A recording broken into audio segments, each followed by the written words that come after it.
In this world of autoimmune problems and Hashimoto's specifically, there is so much information and opinions about diets. I am sure you have encountered that, and I've talked about it before. Episode 44 is Navigating the Diet Maze, and it is one of my most popular episodes of all time because we're hit with so many different opinions and people saying their opinion as fact, as saying, you need to do this, all of the shoulds, right? Well, in all of the whatever we're at 113 episodes, I have not talked about the Autoimmune Protocol diet. It's called the AIP diet. I have heard it called the Autoimmune Paleo diet, which is not correct. It's the Autoimmune Protocol diet because it's not quite paleo. That's what we're going to talk about today. It's a very common one as far as recommendations, and also it's a little overwhelming when you look at it. So let's talk about that today. Before I dive into that though, I am Esther. Welcome to the Health with Hashimoto's podcast. I am a registered nurse. After about 17 years in the emergency department and working in clinics and hospitals around the country, I left Western medicine. I was so sick and tired of putting short-term Band-Aids on chronic things and just seeing the same people back again. Even in the ER, we would see the same people back, or for sure, the same problems back, because we were never really giving solutions. We were just giving short-term Band-Aids. Western medicine is so broken, and you have probably encountered that if you have Hashimoto's. The average woman to get their Hashimoto's diagnosis sees 4 different specialists or doctors over 4 different years and encounters multiple misdiagnoses, all to find out that she has Hashimoto's. And then what does the doctor tell her? Take this Synthroid or levothyroxine or maybe even Armour and come back in a little while and we'll recheck your labs. But that's not even addressing the problem. It's like a supplement. When you have Hashimoto's, you have an autoimmune condition. Your immune system is confused and it starts attacking your thyroid. Your thyroid then, because it's under attack, can't do what it's supposed to do. It can't produce what it's supposed to produce. And that's what Synthroid or levothyroxine, all the different medications are. They are supplementing what your thyroid is no longer producing. But those medications are not helping the root cause, which is the autoimmune problem. It is your immune system getting all like haywire. It's attacking the wrong thing. And that is one of the main reasons that people turn to the autoimmune protocol diet. It is because that diet is specifically to help your immune system calm down, and it's going to also help the gut. If you have gone through Hashimoto's Decoded root causes, you know that the gut is one of the root causes and triggers for Hashimoto's. So of course we want to look at gut health. So if you took your gut, so I'm talking from stomach all the way to rectum, if you took that, most of it is intestines, small intestine and then large intestine, and most of that is small intestine. If you took it and you laid it out just side by side, so every single little wall of your gut is, spread out, it would be the size of a tennis court. That's huge. That's all inside of your torso. And your gut health is responsible for about 70 to 80% of your immune system. So if your gut is not working right, then your immune system is not going to be working right. And if your immune system is not working right, it might attack your thyroid and you have Hashimoto's. Another thing for your gut is most of that tennis court is only about 1 cell thick. Now, you know how thick a cell is, right? Or at least, it's super, super, super tiny, not very big at all. Like think of 1 strand of hair. It's smaller than that. It is so very thin. And that's okay. That's how God designed our guts to be super thin. The reason why is because it needs nutrients to pass through. But your gut was not designed for foods to pass through. Now, when you eat and you don't chew your food well, you're going to swallow big chunks of food. Your stomach is then going to try to digest them and hopefully break them down to appropriate sizes, which is, tiny, and then it'll go through your gut, and hopefully that food is not big enough to like slam against the gut wall and break through. Now, I'm not talking about, big, huge pieces going through. Although, if you've ever eaten corn, you probably know that the corn comes out the other side whole. So we do have big chunks of food going through. And most of the time, our body is designed to deal with it. But sometimes, whole food particles can go through your gut lining instead of nutrients. We want the nutrients to go through your gut lining. For example, if you're eating protein, your body is designed to break that protein down into different amino acids. Then the amino acids pass through the gut wall, and then your body uses those amino acids. It puts them back together. It uses them as ingredients to build more protein. So you eat protein. The protein is broken down into its basic building blocks, the amino acids. Those pass through your gut. And then your body uses those amino acids to build up protein. It's a wonderful, amazing system. But what happens if there's actually food passing through your gut lining instead of nutrients? Well, then your body, it is so wise. Your body is like, that is not supposed to be here. That is a foreign invader. And what does your body do against foreign invaders? It attacks. And if it's attacking a specific food, then it's going to remember that food. And when you eat that food again, just like when you encounter, germs, your body has already been exposed to them. Your body knows to fight them. So when you eat these foods that it's already fought, it's going to mount a response. And that's where food sensitivities come in. So the Autoimmune Protocol diet is designed to help your gut health. It is designed to help with food sensitivities. And then it is also designed to decrease inflammation. All inflammation increases autoimmune problems and is a trigger. Inflammation causes the immune system to go haywire. So we want to lower inflammation. So what is the autoimmune diet? Now that I have told you what it does by helping your gut health, lowering food sensitivities or identifying them, either one, and lowering inflammation. Well, the Autoimmune Protocol diet is an elimination diet, and you're eliminating a ton of foods.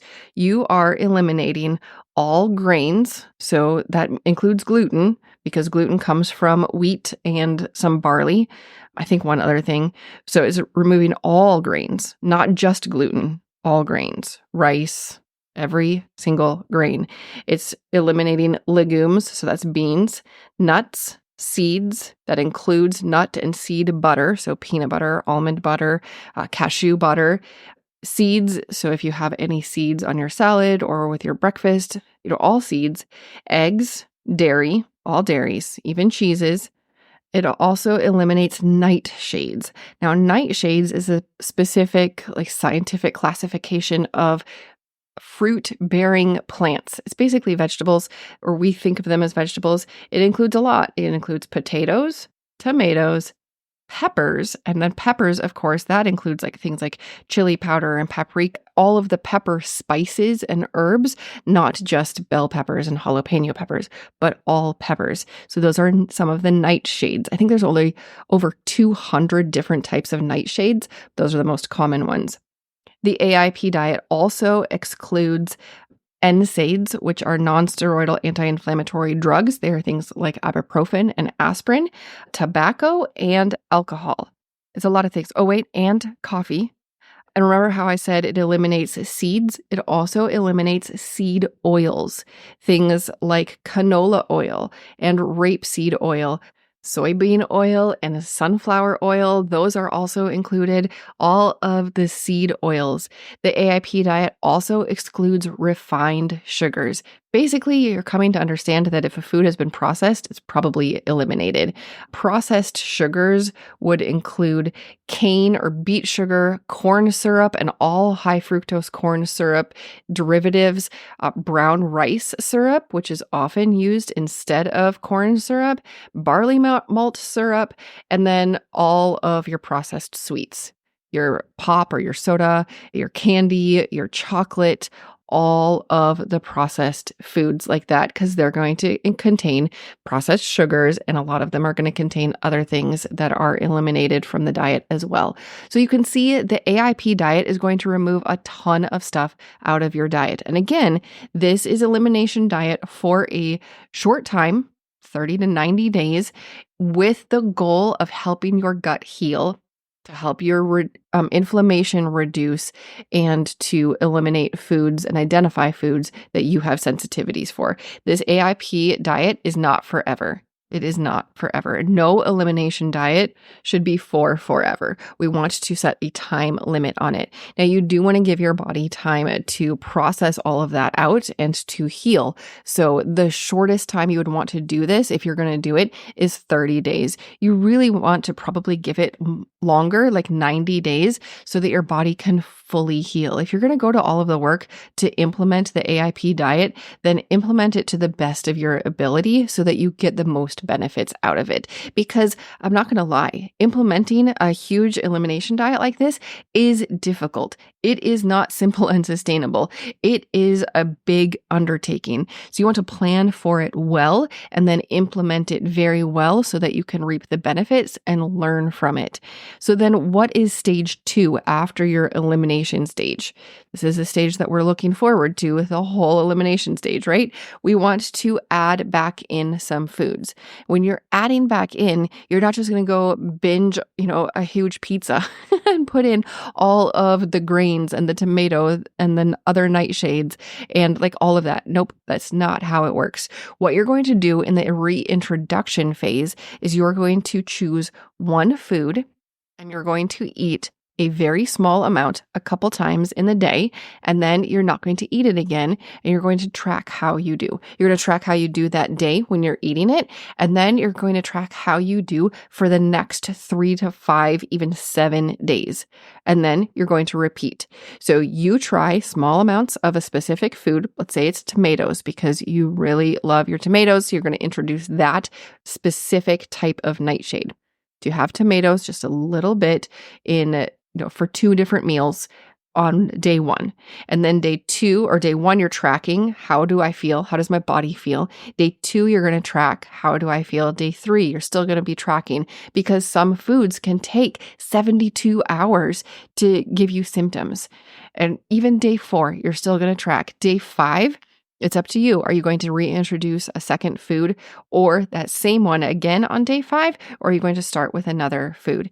If your tomatoes in that example did fine, then maybe on day 5, you bring back more tomatoes. And again, you're not going to probably go out and have a tomato salad or tomato soup for a meal, but you're going to have more in your diet and make sure that things are okay.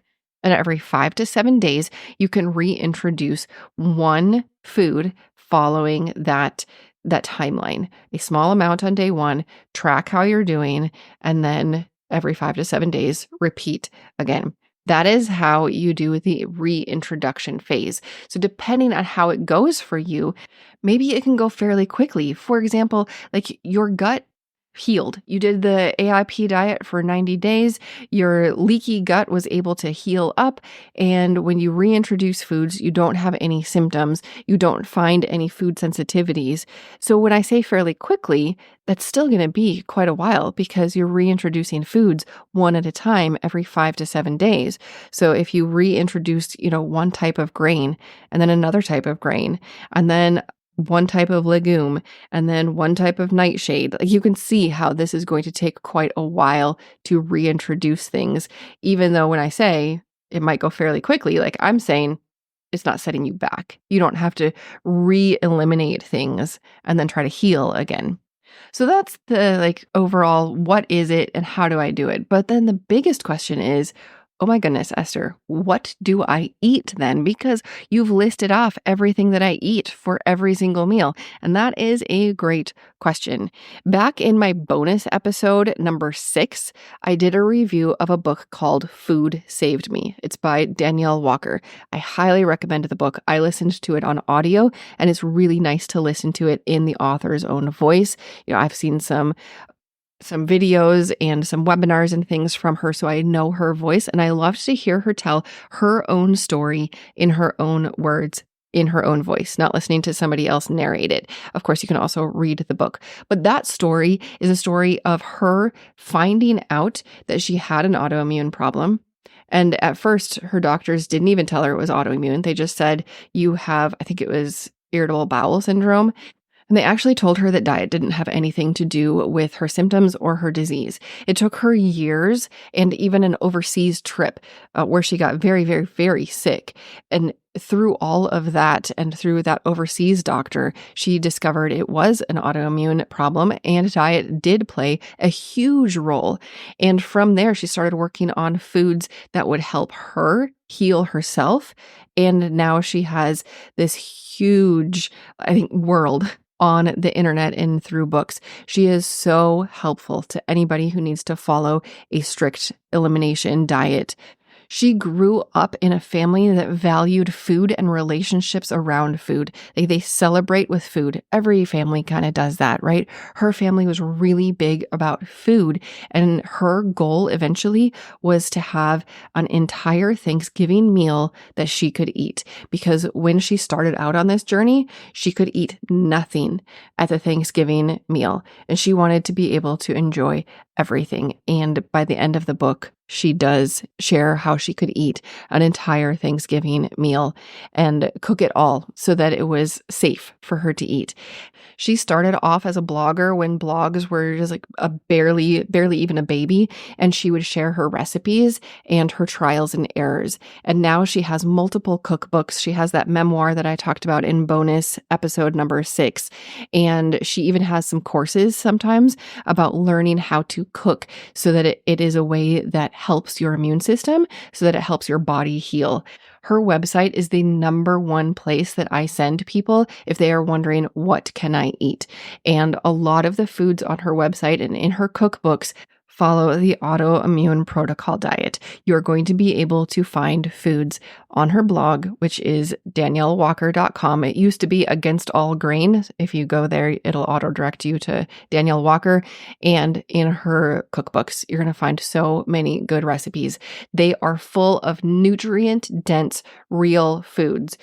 Meats and vegetables that are not nightshades. You can do a lot of sheet pan meals. I find that so easy when you're trying to avoid grains and when you're trying to avoid dairy, because typically you're not going to put grains and dairy on a sheet pan meal. You might put potatoes, which are nightshades, so you'd have to take them off. But a lot of the sheet pan meals are okay on this specific diet. Thankfully, we have Pinterest these days. You can go over to Pinterest if you've never used it. It is basically a visual search engine where, if you think of it as a bulletin board, you take different pictures and you can pin them to your own bulletin board to save them for later. You can follow different pinners. And I love Pinterest because when I'm thinking recipes, I'm thinking visually. I want to see the recipe. I don't want to read your entire life story before getting into the ingredients, which is one nice thing about Pinterest. It kind of shortcuts that. But I use Pinterest when I am looking for recipes, and you can type in, what type of protein you want to eat. And then, so you're going to type chicken AIP diet recipe. And Pinterest will show you a whole bunch of recipes that are fine for the AIP diet. So there are so many resources. You don't have to feel stuck on the AIP diet. There really are a lot of different foods that you can eat. One temptation when you're looking at an elimination diet is to look at all the foods that you cannot eat. It might be helpful to make a list. If you're going to do this, make a list of all the foods that you can eat and that you do enjoy. And there is hope. There was a small study done in 2019 of women with Hashimoto's following the AIP diet, and they found that there was an improvement in the quality of life. There were improvements in their overall symptoms, and there were improvements in their immune activity and inflammation. That particular study did not find change in their thyroid function or their thyroid antibodies, but they did say that their quality of life improved and their symptoms improved. And I think if you're going to go for, a huge diet change, that's really what we're looking for. Of course, we want our thyroid antibodies to change. We want our body to stop attacking our thyroid, but we really want our symptoms to decrease and our quality of life to improve. And the women in that study who were doing the AIP diet found just that. Come over to the free community where we can chat about this. It is on the app, the Health with Hashimoto's app in the community section. Let us know, have you ever done the AIP diet or any other elimination diet? What did you eat? What were your favorite recipes? And then what happened as a result? I can't wait to hear your story. This podcast is for informational and educational purposes only. Please discuss any concerns and plans with your trusted healthcare professional. If you found this episode helpful, will you please share it with a friend? I'll see you next week on the Health with Hashimoto's podcast.